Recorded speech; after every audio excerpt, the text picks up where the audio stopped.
Welcome to VAR India News Hour. Hybrid cloud journey is going to overcome modern infrastructure challenges.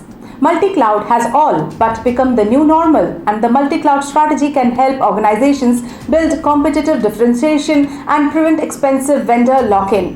While designing multi-cloud strategy, some of the key areas that are focused on were related to integration, visibility, security, resilience, and the right set of tools. At the same time, a random mix of cloud services without an integrated approach or a holistic strategy will not help. Multi-cloud should be a deliberate and cohesive strategy. It's similar to the practice of choosing many different software providers on premises to avoid lock-in and then assembling best-of-breed solutions in one's own data center, but via a cloud model that delivers increased agility and superior cloud economics. The challenges surrounding today's modern infrastructure, industry experts discuss a unique hybrid cloud solution that is focused on delivering increased power and control to organizations looking for a better way to manage their workloads and applications.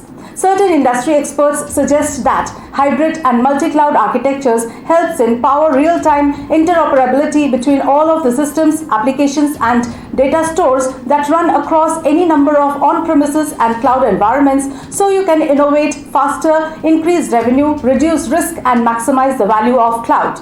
Cloud computing continues to grab all the headlines, but on-premises IT infrastructure remains vitally important and will continue to be well into the future. Even as they move workload to the cloud, most organizations plan to increase investments in their on-premises computing infrastructure. Indeed, incorporating existing infrastructure into a hybrid strategy can reduce overall IT costs because it minimizes the need for specialized skills and improves productivity. As per IBM, most executives are looking to improve speed and agility as they adopt and embrace agile development and DevOps management into their organization. Adopting a standard tool chain that works across your enterprise for both cloud and on-premises workloads is the smart strategy.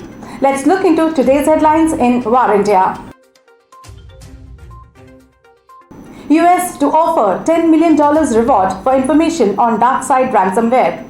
The State Department in US is offering a reward of up to $10 million for information that could lead to the identification or location of those in leadership positions within the DarkSide ransomware group. As per the sources, the authorities also announced that they are offering a reward of up to $5 million for information leading to the arrest and or conviction in any country of anyone conspiring to participate in or attempting to participate in a DarkSide variant ransomware incident. With this, the United States demonstrates its commitment to protecting ransomware victims around the world from exploitation by cybercriminals, Ned Price, a State Department spokesperson, said. Uttar Pradesh is the state with worst governance, while Kerala is the best. The Yogi Adityanath government is in news not for good reasons, it seems. With less than 6 months to go for the assembly elections, Uttar Pradesh has been ranked the state with the worst governance. According to the latest Public Affairs Index prepared by the Bengaluru-based think tank Public Affairs Center, Uttar Pradesh has been ranked 18, that is the last rank for the quality of its governance. The index, which is a measure of state's governance, is a composite score for 3 broad factors, that is growth, equity, and sustainability, which are based on 43 indicators. Kerala has been ranked as the state once again with the best governance, a position it has held ever since PAC started publishing the index 5 years ago.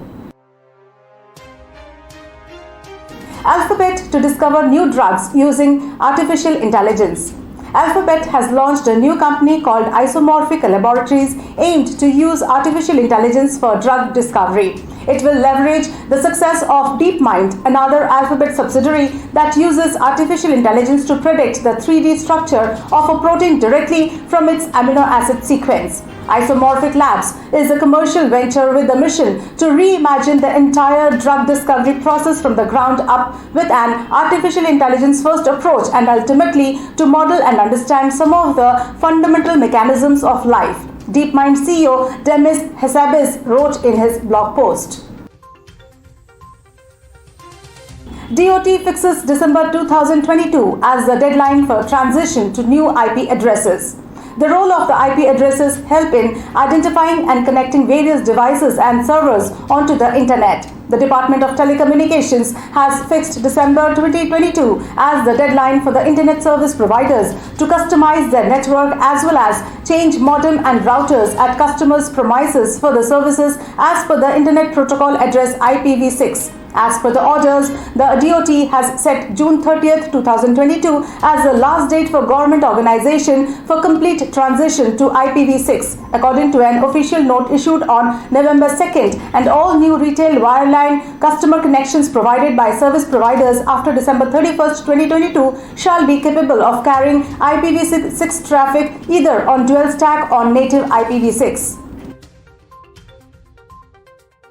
Motorola to launch 3 new feature phones in India. The Lenovo-controlled Motorola is all set to venture into the feature phones market in India with the models Moto 10, Moto 50 and Moto 70. The feature phones will come with 1750 mAh batteries, dual SIM support and a 2 years replacement guarantee scheme. As per GSM Arena, the Moto A10 and Moto A50 both will come with an MT6261D chipset by MediaTek. The feature phones will feature a 1.8-inch color screen with a torch and a physical button. There is also a slot for SD card which can be expandable up to 32 GB. There is also a 3.5mm audio jack on top. That's all for now. Please like, share, comment and subscribe to War India News Magazine. You can download the War India app from Google Play Store and Apple App Store for the latest news and updates. Stay tuned. Thank you.